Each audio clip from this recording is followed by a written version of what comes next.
Morning again, everyone. And I'm sure everyone knows Amitabh Kant. Let's give him a very warm round of applause. He's come back home to Kerala.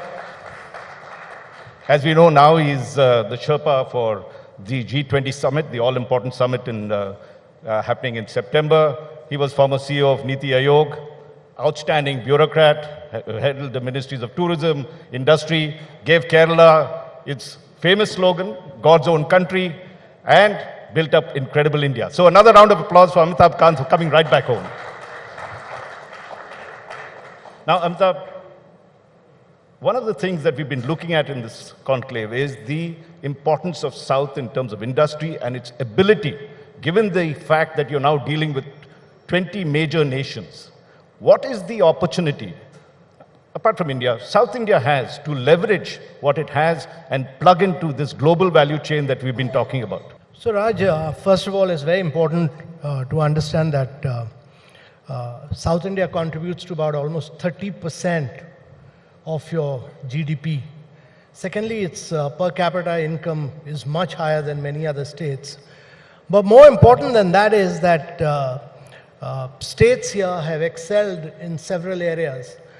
Tamil Nadu, for instance, has excelled in manufacturing. It is the most outstanding skilled labor available in terms of a range of cutting-edge sectors. You have Telangana, which has excelled in pharmaceutical sectors. Many people do not realize it, but almost 35 to 40% of India's pharmaceutical products come from there. Kerala itself has excelled in travel and tourism in a very big way, and it's created a unique brand for itself. And Karnataka has been the services center for India for almost two and a half decades now. It has driven India's service economy. And Andhra has earlier done a lot of work in manufacturing and also pharmaceutical, but will now, to my mind, be a great area for renewable energy and for green hydrogen and pump storage, etc. So these are states which have charted their own path. And it's also important to understand that Tamil Nadu and Karnataka will be $1 trillion economies soon. In another 2 years, they'll be both $1 trillion economies. So India's ambition to be a $5 trillion economy and then a $10 trillion economy, a lot of that will have to be driven by the southern states. They will have to be the key drivers in the forefront to really drive India's growth in the coming years. And the last point I want to make is that these states have truly demonstrated outstanding work in human development indices. So the quality of life, the social indicators in health, education, nutrition have all been very, very high. I mean, compared to the rest of India, they've been way, way ahead. These are slow-moving indicators. They take a lot of time. But that really shows that work done over several years, despite changes in government, the consistency of policy on social development has really yielded results in these states. I just want a quick follow-up question. When you look at the fact of exports, for instance, since we're talking about global value chains, we had a huge bump last year. We have now plateaued on merchandise goods. It is services sectors that is booming. And this particular part of India, particularly Karnataka, has this huge IT infrastructure that has actually driven a lot of the services export. What is the next level you think this particular industry has to take? Given the fact that we have having artificial intelligence, all kinds of things, how can we leverage that to be really on top of the world in terms of these developments? So I think the South India must be the key driver of new skill creation. There's a very severe shortage of skills in India. It's impossible to get coders, it's impossible to get great product developers in India. They're very highly paid, it's impossible to get them. It's impossible to get AI and ML engineers today in India. There's a startup called Scalar, which does that, 9 months course it does. So somebody who's passed out of an IIT, and just shows the kind of curriculum we need to restructure. He does a course where a person from triple IIT or IIT gets an entry fee of about 3 lakhs. Once you've done that Scalar course, your salary jumps up to about 30 lakhs. So that really shows that there is a need to completely restructure and redesign your curriculum of triple IITs and IITs for the world of today. 30% of the skilled manpower in 2047 will be all Indians. And these are emerging areas of growth, not merely product developers, not merely AI engineers, not merely coders, but you need a new set of engineers for electric mobility, for green hydrogen, for advanced chemistry, cell battery. These are the emerging areas of growth which are going to take India to the next level of growth. Without these areas, India will never be able to become a $10 trillion economy. I mean, if you look at China, which grew at 10% plus from 1990 to 2010, its emergence is largely because it became a great manufacturer of mobiles. It became a great manufacturer of components. It became a great manufacturer of electric two-wheelers. It became a great manufacturer of electric vehicles and of batteries. So these are areas which have given a huge jump to its GDP, and these are emerging areas. The value you get from them is almost 100x of the value of other traditional sectors. So these are areas. Now the important thing about South India is that these are coastal states. And coastal states make a big difference because you are able to then import components. You are able to, in global value chain, the challenge is that you should be able to get goods from about 100 countries at the lowest cost, put them all together, design and send them out for exports and penetrate global markets. Because they are coastal states and they have good ports, these states have a huge advantage over other states in terms of becoming champions of global value chain in these areas. And I think that is really, they need to leapfrog into every state aiming to become the next Singapore of the world. Wow. They should not think of trying to compete with Maharashtra or Gujarat. Each state of South India must say that I'm going to beat Singapore. And that should be the ambition and that should be the hunger in them. Kaushik, you had a question? Right. Yeah, you talked about the South driving the growth, and already 30% of the GDP the South accounts for. But at the same time, states from South, they keep complaining about that they get penalized in terms of revenue sharing or taxation in a way that they are actually suffering because of their growth. How can the central government balance that out between South and lesser progressing North? What he's saying is the price of success. South does so well, contributes enormous amount to the GDP, but when it comes to taxes and shares of taxes, we are not there. Yeah, we don't get equal so amount. two ways. One is that we must first understand that we are a large country, so it's not possible that every state is going to grow at the same rate. Some states are going to be leaders. You need 10 Indian states to grow at 10% plus. Secondly, what the new budget has done is that states which focus on disinvestment, which focus on asset monetization, etc., has put out a huge allocation to be given to these states to benefit from. So it's actually given out benefits to states which are moving towards progressive policies. So if you look at the budget of last 3 years, what it does is it incentivizes good policies. And that is the right measure to take. Instead of penalizing, some penalization will take place because you need money to finance other states as well. Otherwise, Bihar, etc., will never be able to grow and prosper. That's important. But you are also providing an incentive for states which are moving to progressive policies in a big way. No, I want to come back a little bit about what you said about the services sector. Let's take a look at IT. So far, we have been great BPO centers. We have also software. But the next level, the knowledge level, the AI level, the IoT of things, where can we start getting to cutting edge? You don't hear of a Microsoft, you don't hear of a Google, you don't hear of this. How can India become the leaders in that when we talk of it? Yeah. So Rash, to my mind, 3 basic things which we need to do is, first is that this is not going to come from established companies. Let me tell you this. This is going to come from a lot of disruption in the startup world. And therefore, my view on this is that each state of southern India must create a unique startup culture. I mean, Google, Microsoft, all these were startups once upon a time which have got huge value. Secondly, each state needs to start its own fund of funds so that it can then support a lot of venture funds so that you can spawn a lot of startups. Thirdly, each state needs to create its own fund of funds for deep tech, because deep tech is something which you are going to get into new areas of space, you're going to get into drones, you're going to get into robotics, you're going to get into health, you're going to get into startups for education and agriculture, all cutting edge. And therefore each state needs to think much beyond what central government is thinking.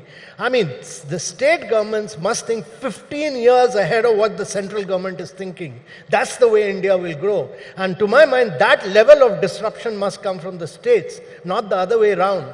And secondly, as I said, completely, radically rethink. Rethink not about your traditional sector, because still the thinking is that we'll do some agriculture, we'll do some textile, we'll do some food processing. No. That will never give you the value.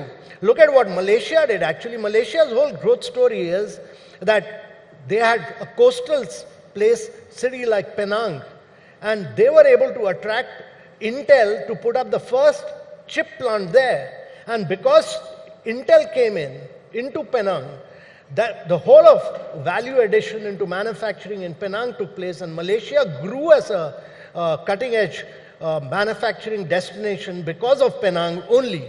So each one of the coastal cities here need to actually become a manufacturing destination for cutting edge manufacturing, because they have the ability to import, do value addition and re-export to the world and become a very major integral part of the global value chain. I mean, why does Shenzhen or Wuxi or Shanghai is able to do this? Because it has low turnaround time. Its ports are efficiently managed. And therefore, that is the future for these states. They're still being status quo, though they've done well compared to other states in India. But I think they need to think 10x of what they are doing. The progressive mindset should be that I'm going to beat the city of Shenzhen. I'm going to beat Korea, which has set up this, which has been able to do this. Each one of them must plan. I'm going to beat Singapore. And each state in South India is capable of doing that, because they have a huge advantage in terms of human development index. No other part of the country has that which South India has. I mean, it has invested in social indices over the years, and they must benefit from that.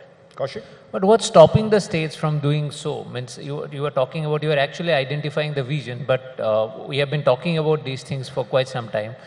What's stopping the states? It's lack of policy, lack of political will, or lack of vision, or bureaucratic lethargy? So first is that all states still have a socialist mindset. They've all grown up in an era of control where government played a key role. Government must retreat in all these areas. They must scrap all rules, regulation, procedures built over the years, and particularly so Kerala. It must allow private sector to grow. It must believe in wealth creation. And government must do only consistent policy making over a long period of time, and government must do only health, education and nutrition. That's my belief. And that's the new political ideology which must come in. The wealth creation must happen all from private sector. Let's take tourism. This is something very close to your heart. We have not exploited the kind of potential that we have, whether in the South, what does India need to do? What does South India need to do? It's so rich in whatever you've talked about. What does it need to do to go to the next level of tourism? What would you do if you were tourism minister in these states? What would be the key things? Kerala, we'll talk about this state of Kerala and what we can learn from it. But tourism works on a very simple principle. It works on the principle that how do you differentiate your product from rest of the world? That means, how can you create a unique experience which you can't get anywhere else in the world? Now, Kerala had only one product, which was Kovalam. This was a very low-value destination. We used to get cobblers and garbage collectors from Manchester to come and holiday here. And we used to get charter full of flights. We stopped all that. And we created new products. The backwaters of Kerala, the houseboats of Kerala, not a carpenter was available. They'd all gone away to Gulf. We got them back to do these houseboats. We brought back Ayurveda. We brought back the traditional Kerala cuisine. Much of what you eat now, appams and stew and fish molly was unheard of. We brought back the Kerala martial art, Kalripettam. We brought back the traditional Kerala architecture. All this was being sold as firewood. The Nalkittam houses, we brought back the traditional Kerala art forms, the Mohiniyattam, the Kathakali, all that. We went back to the roots of Kerala and created a great product, and we said, this is God's own country. And what we did was to unleash. This is a state where manufacturing had totally failed because of trade unionism. How did it succeed?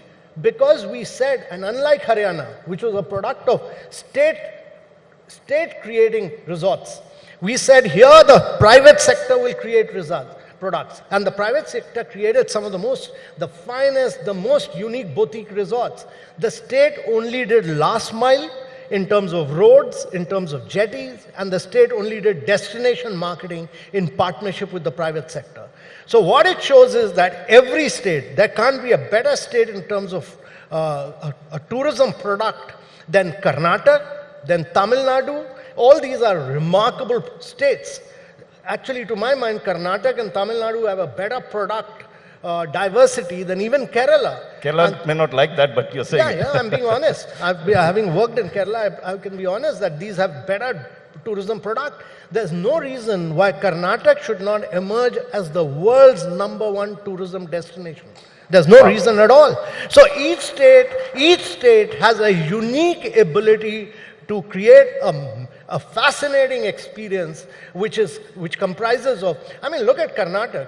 Hampi, to my mind, is the most magnificent heritage destination. It truly represents India's great civilization. It has wildlife, it has backwaters, it has beaches, it has culture, it has just about everything. But at the end of the day, you still have to have a Government of India policy that frees up airlines, frees up hotels, building facilitates all those things. Why haven't we done that? Why can't we be a Dubai, a Singapore in terms of air travel? Because unless you have connectivity of the kind that you have in other places, Qatar, small country, has a huge thing, and we have all the resources, but we don't do it. We don't facilitate our hoteliers.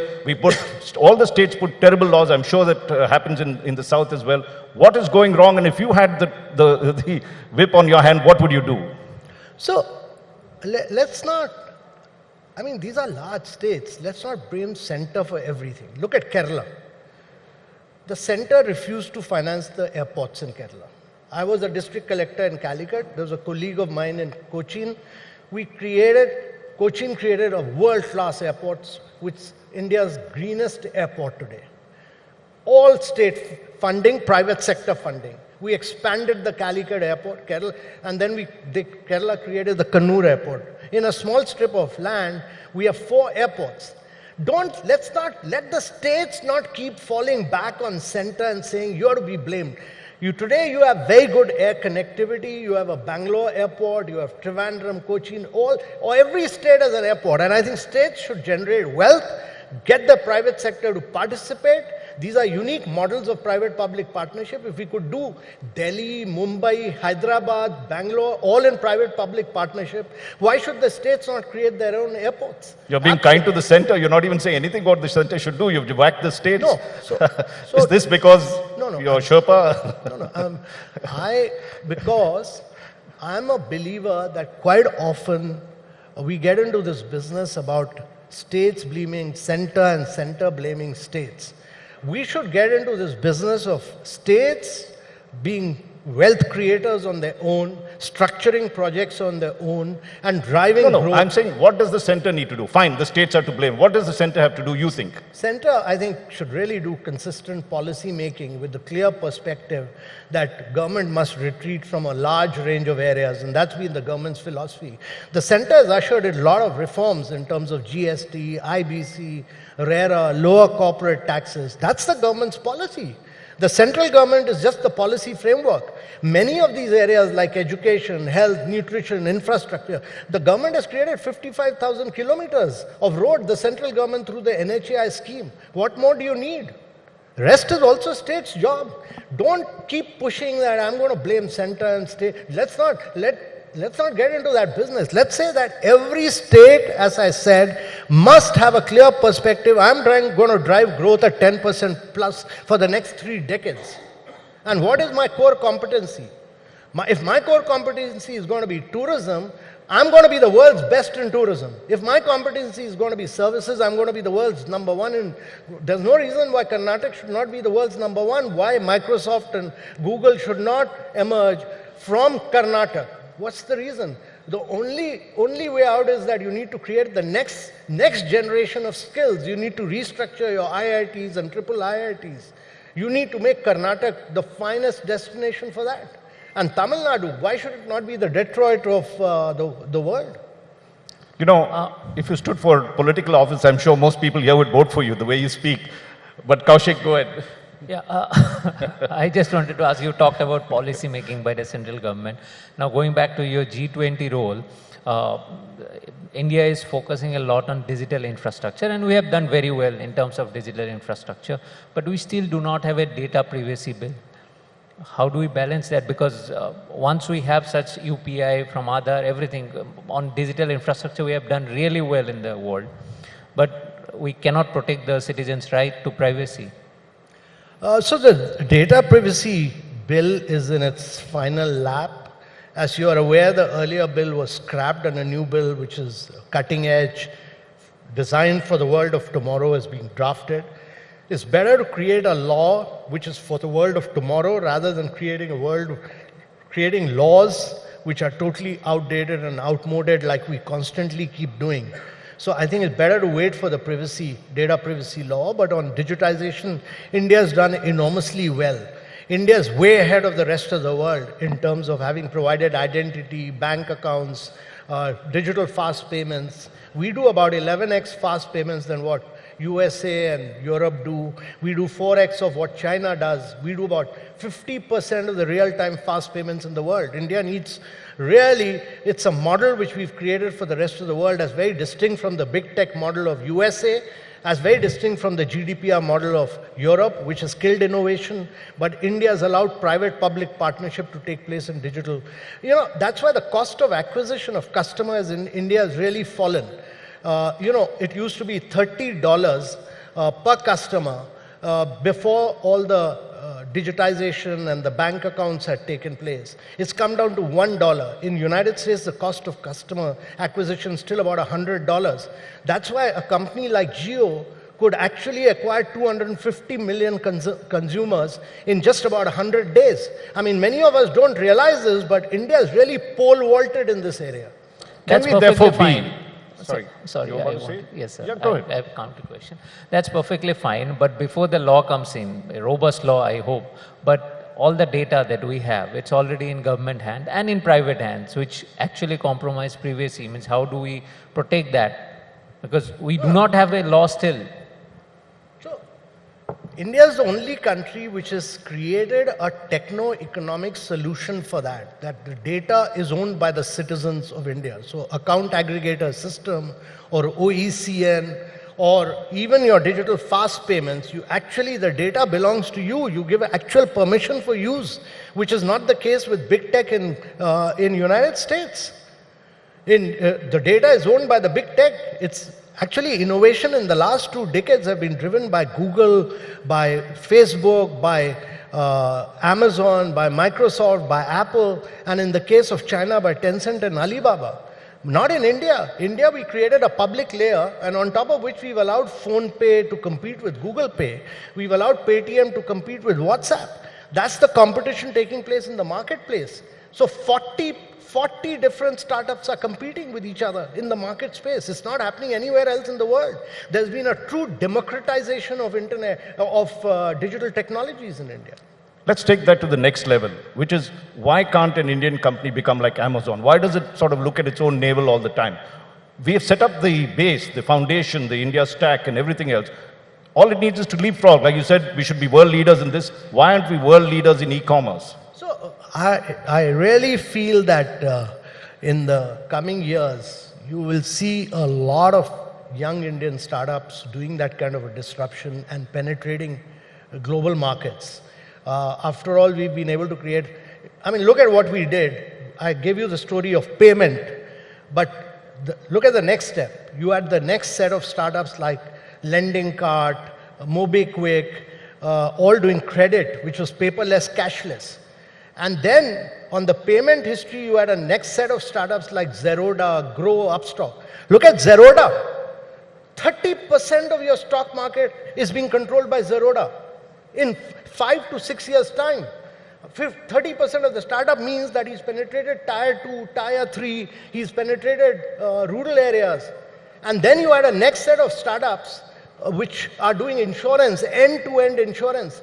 I used to buy an insurance policy, it used to take me 5 months, 6 months. They do insurance in 2 minutes. Digit and Acco are doing insurance in 2 months. They're all unicorns, all emergence from South India. These are all creation of South India. We've got about 4 minutes. All these, let me tell you these are unicorn models which are going to the rest of the world.